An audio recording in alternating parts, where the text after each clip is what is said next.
When it comes to gardening, I am a beginner, so it is hard sometimes to know exactly when it's time to harvest a crop. And in the case of my romaine lettuce, I just noticed a few days ago that it has started to grow some flowers. So that tells me that it's time to harvest that plant. Now, I went online to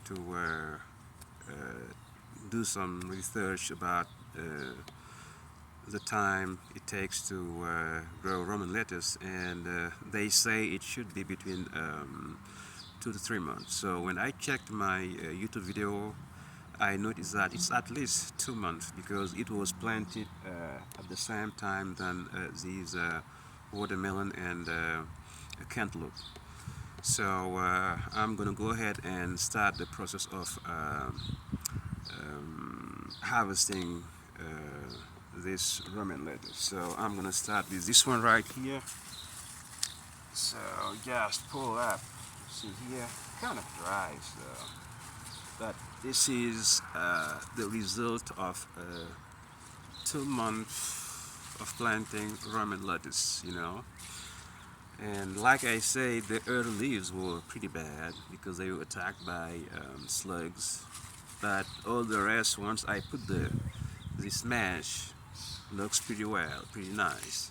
And the lesson I would share with people is when you plant these kind of lettuces, because this one is a red Roman lettuce, but when you plant them, you pay attention to the color of the leaves. Once the leaves turn from red to green, then you realize it's time to harvest. Also, I don't do it, but if you're somebody very organized, get used to marking the date you plant them, and you count until it reaches 2 months, 2 and a half. Then you might be aware of the fact that they're ready to harvest. So always be organized. I think the best method is to just mark the date it has been planted, and then you won't be having a situation where they turn into flowers. That's all it